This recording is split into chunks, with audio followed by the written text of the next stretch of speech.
And that's all I would do on deadlift day, back day, is I would go in there. And one time, I think I deadlifted something like 180 kilograms. But this was not a good lift. I should be in one of my own gym fail reaction videos. It was terrible. So I've been lifting for a long time. I think it must be coming close to like 20 years now. We are coming close on 20 years, which is kind of terrifying. Somebody dig my grave. I was kind of having a chat with someone the other day who was asking me for the biggest mistakes I did, in my younger years when I was weightlifting. And then we were having this conversation, and I was like, wait a minute, this would probably make a good video. So we will start with one of the most obvious ones that I still see people doing today, and that is usually when you first do go to the fitness palace of love and you start bodybuilding and weightlifting and training, you just prioritize heaviness over everything else. That's it. You load up a bar and you just want to move the bar. That's all you want to do. You don't care about what you look like, you don't care about form, you don't care about time and attention. You just really want to, record yourself or look in the mirror and see a bunch of plates on the side and be like, I was able to lift that. And I do understand it, because by its very nature, that's what the gym is, like on its most standard level. Come into this place and pick up weights so you can learn to pick up heavier weights. But it's just, I don't want to say it's a waste of your time, because there's a benefit to most things you can do in the gym safely. But ultimately, you want to have the mindset that you're training the muscle first and foremost. Like, what is the best way to train this muscle?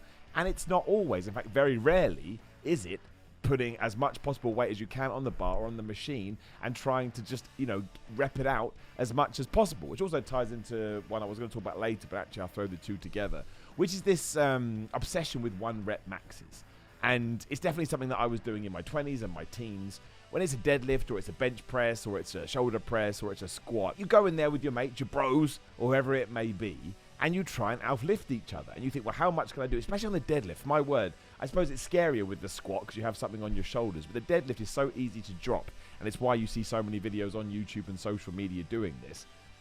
You load, and I think I must have been, mid-20s, whatever it was. I was still working for Video Gamer at the time. And that's all I would do on deadlift day, back day, is I would go in there. And one time, I think I deadlifted something like 180 kilograms. But this was not a good lift. I should be in one of my own gym fail reaction videos. It was terrible, and I was wibbling, and I was wobbling, and I put tremendous pressure on my back. And when I was done, I saw all the stars, and I almost fell over. And genuinely, my advice would be, that's gibberish. My advice for you would be, unless you're training to be a strong man or you're training to be a power lifter or a strong woman, unless you're trying to get in that field, you don't need to worry about one rep maxes. I think when it comes to risk reward, you get a little bit of something out of it, but again, I think you're going to screw up your back, be it on the squat, be it on the bench press, be it on the deadlift, because that's where all the pressure goes. And that's not what you want. You want to be going in the gym and you want to be putting your muscles under tension, as we've already talked about. So I would scrap all of that. Of course, you want to try and get stronger in the gym, so you do want to be adding weight. But instead of adding 20s and 10s, just start with the 2.5, start with the 1.25. And eventually you're going to get to a 10 anyway, and you'll do it in a safer way. So, it's... Some people are going to ignore this, and you certainly should, so just try and be as safe as you possibly can do. But if the aesthetic look of bodybuilding is what you're after, I really don't think there's much worth in it. This also ties into the fact that I never warmed up. Ever. My word. The idea of warming up seemed ridiculous to me. I'd wave my shoulders around a little bit and maybe do a quick light set on something. But I think when you're in your 20s, you kind of feel immortal, right? Not just in the gym, but in life. You think, well, nothing's going to happen to me. And then you get your first major injury. Usually it's something to do with your shoulders, because shoulders suck. You injure your rotator cuff one way or the other, the subscapularis or the supraspinatus goes. And that's probably going to happen anyway, even if you are warming up. So don't allow it to happen sooner by not doing this, especially because it takes no time at all. And today I do 10 minutes on a cross trainer, and I push it a little bit, like I'm trying to get my heart rate up here. I'm trying to prepare my body. Then I just do 5 minutes of dynamic stretching, which is just stretching that moves. So if you are going to bend over and touch your toes, for example, you don't hold the stretch, you just bounce into it. And then yes, I make sure I do a bunch of warm-up sets before I get to my working sets. Now, when you're doing your warm-up sets, sometimes I'll even do 2 or 3 that are just going through the motions. So there's barely any weight on whatever machine that I'm using. It's just in order to get to sort of that 15, 16 rep range, be like, okay, I'm feeling it. And then, even before I get to my proper working sets, I get to my we'll call the first lot warm-up sets, then we'll call them non-working sets, and then working sets. And on those non-working sets, sure, you're absolutely increasing the lift a little bit, and you're basically doing what you would be doing, but just knocking off a few reps. But even then, I take it nice and slow, and I don't rush. So we're talking about maybe 15 to 20 minutes of just warming up before I do something that you would consider a proper working set. And it's helped me in untellable ways, which isn't even a word, but it's true. I find I get far less injured. I find that I'm far more prepped for my workout when I do get there, and it just helps me all around, and it helps me mentally too, because in any other walk of life, you don't just dive straight into the deep end. You kind of approach it mentally and you warm yourself up to it. And that's what you're doing here. Not only are you prepping your body, you're prepping your mind too. And I get it. Sometimes it can be hard to find an extra 20 minutes in the gym. But I would absolutely implore that even if you just do 10, that you just do some sort of a movement or some kind of an exercise so that you don't hurt yourself. And that's the same for the end of the workout too. I used to think that, stretching and stuff was a waste of time until you start to get old and everything hurts. So now I make sure that I just do 5 to 10 minutes of stretching afterwards. That's when you can do your static stretches, when you lean into it and you hold it for as long as you can. Try to do it for 30 seconds. But not only does it help you recover more, but it gives you more flexibility, which then helps your lifts and it helps your everyday life. You don't have to wake up the next day feeling all stiff or in pain. Plus, you're future-proofing yourself. And I get it. Right now, 40, 50, 60 years old feels a long time away, but it is going to happen. So when you do get there, make sure you're in the optimal shape so you can keep going to the fitness palace of love, so you can keep going to the gym. Because you're not just going to wake up one day and not want to go. You're just going to have to adapt what you're doing. I also find people stick to the same protocol when they first start working out as well, and I get this. But if a barbell row is your back exercise of choice, you just do those barbell rows over and over and over and over again. And I don't think that's good for your mind either. I think you get a little bit bored, especially when you can stick with the barbell row, but you can shake it up just by moving your grip around. So if you're doing an overhand grip, you can do an underhand grip. You can go a little bit narrower. You can go a little bit wider. I sometimes feel like when you do the same exercise over and over again, not only are you not mentally pushing yourself because you get used to it, but you kind of run the risk of injury as well because you're hitting the same muscles and the same joints over and over again, where you can just change things up a little bit and it won't feel that bad. Now, I'm not saying that you should change your protocol every week. No, you have to stick with protocols for a good old time to see how your body's going to respond to them.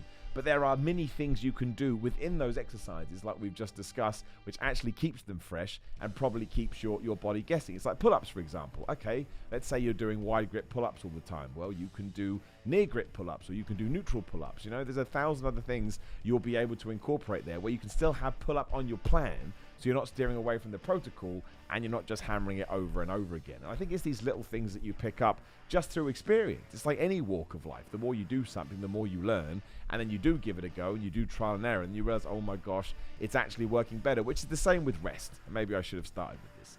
I mean, I still kind of do it now if I'm having a stressful week, but what we really want to do is we want to go to the gym every single day. Monday, Tuesday, Wednesday, Thursday, Friday, Saturday, Sunday. We don't want to stop going because we enjoy it and we get an endorphin rush and it makes it feel like we're headed in the right direction. But once more, when you do get a bit older and you get more of that experience under your belt, you realize that actually resting and allowing your body to recover and allowing your muscles to actually get back to 100% not only makes you look better, but it actually helps you when you do go back to the gym, because overtraining in terms of the internet has kind of been broken down into you're going to wake up, you're going to feel sick, you're going to feel terrible, and you're going to want to cry. But that's like extreme overtraining.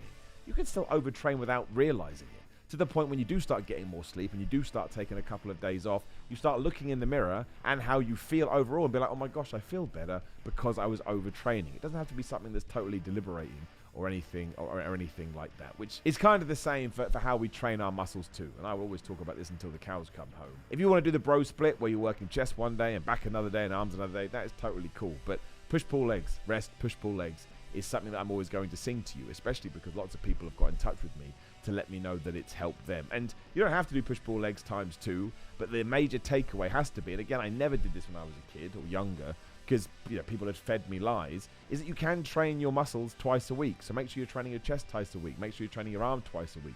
Your legs, your back. Now it's going to be a bit harder, hence why push-pull legs is so good. But that was the number one best thing I ever did to change up my training, was incorporating that, because all of a sudden I was working my body twice as much as I was before, and you don't get twice the gains. That's not how it works. But it's certainly when all of a sudden I started to shape up a bit more, and I realized that this nonsense I'd read in the magazine, like, oh, you have to be on steroids if you're going to do that, isn't true. Your body can handle more load in that sense, as long as you are sleeping right and you are getting your rest and recovery and you're ensuring that your diet is on point too. All these things tie together. You can't outwork a bad diet and you can't get massive without good training either. You have to make sure you take all of these things and mar them up into a ball.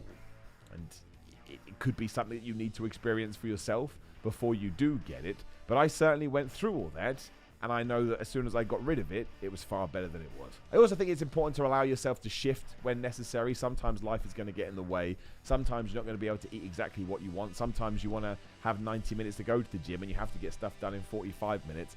And I think just accepting that is hugely important. Don't beat yourself up about it, because even if you just do 45 minutes in the gym, which is 50% of what you wanted, you still did 45 minutes in the gym. And if you are making health and fitness a lifestyle, you're going to be back in the gym in a couple of days anyway, and then you can make up for it. Your body isn't going to know. There's not much you can do in a day. There's not much you can do in one specific training period or training session. It's what you're doing over 1 year, 2 year, 5 year, 10 year, 15, hopefully 25 years, and then seeing where you get to. So I think it's just about being smarter, and I think it's about being a little bit more flexible in what you do. But I certainly know that I dropped the ball on all of these over my close to 2 decades worth of training. So if any of that can help you, I thought it was worth having a bit of a chat. Now, please do like the video, share the video, and subscribe to the bell ding ding so you know that video's going live. There will be a video on the screen. Please do give it a click, and that would actually rock if you could do that, because YouTube loves it. Otherwise, grillmind.com/Simon. You can Simon get 10% off. These are the supplements that I use. I think they're very good. Add Simon316 on Instagram and Twitter. I would appreciate your follow. It's nice having chats on there. On Cameo, if you want some kind of a shout out, patreon.com/Simon316 to support me that way. Merchandise, I've got fitness tees and wrestling tees. Click the links down there below. And if you like something, please buy it. That would rock. Otherwise, try and take all these on if you do think they're worthwhile. If not, you're more than welcome to throw them in the bin. I'll see you soon.